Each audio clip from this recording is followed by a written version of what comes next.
Okay, so we're going to try to put some of these things all together. So in the last few discussions, we talked about your normal EKG, we talked about bradyarrhythmias, bradycardias, we talked about tachycardias, and then we talked a little bit about heart blocks as well. So what I want to do is kind of put it all together, help you guys with your clinical assessments, clinical evaluations, and treatments. And so as you go through your algorithm cards, you'll see that there is one is for tachyarrhythmias, one is for bradyarrhythmias, one is for cardiac arrest, and then the other one is for ROSC, or return of spontaneous circulation. Okay, so as you're going through your ACLS course, you're going to be bouncing from one diagnosis to another, and you have to be able to be very comfortable with what you're doing, where you are on your algorithms.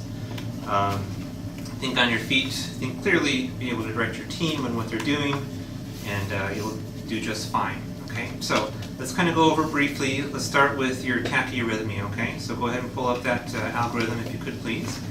So as you look at your algorithm, the first box says recognize, the clinical condition, right? So what does that first box say on there on tachyarrhythmia, the first one? Identify and treat underlying causes. Underlying causes, right? Yep. So identify it. Heart rate's 180 beats per minute, and then it'll say, is this a narrow complex or a wide complex further on down?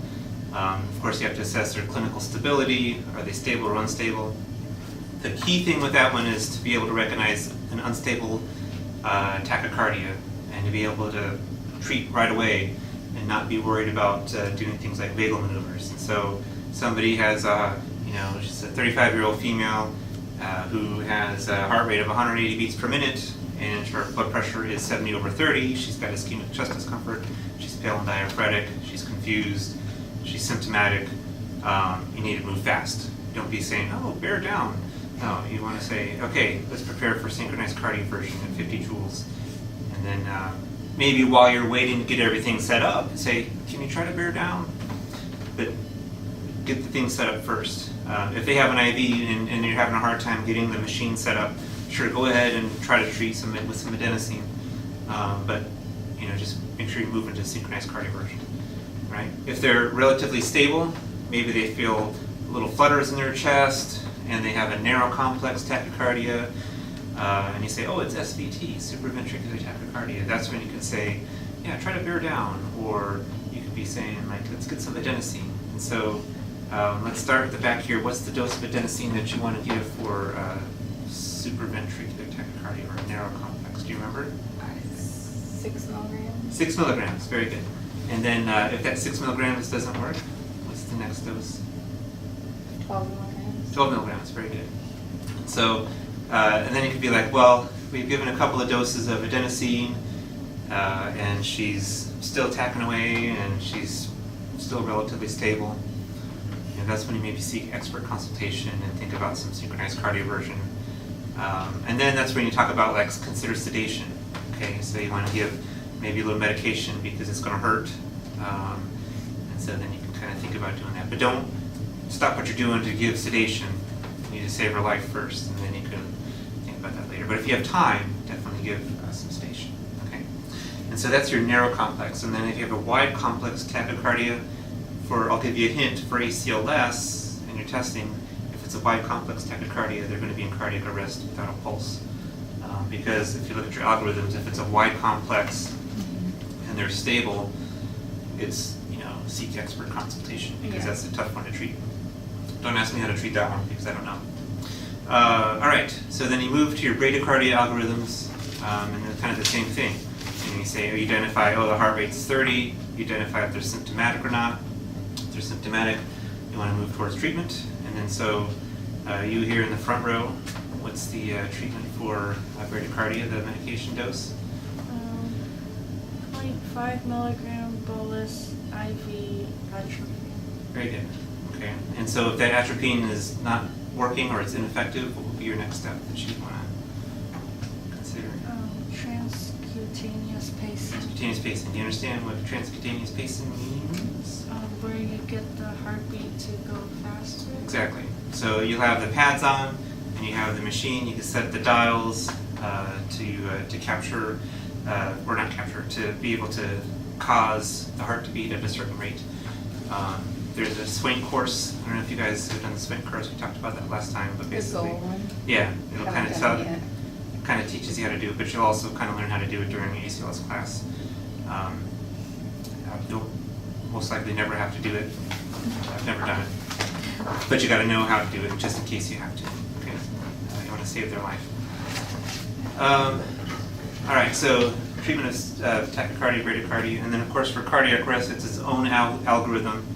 And then just remember that for that, it's cardiac arrest means that there is no heartbeat.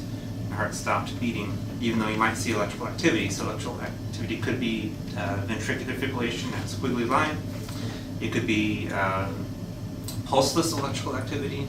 It could be asystole. It could be pulseless ventricular tachycardia. But the idea of all of that is there is no pulse because the heart is not pumping blood the way it should. Okay, and so being able to recognize that and knowing the difference of what to shock and what not to shock. So VFib, VTAC, you're gonna, or pulseless VTAC, you want to go ahead and shock, give the epinephrine. But if it's asystole or PEA, you want to Do CPR.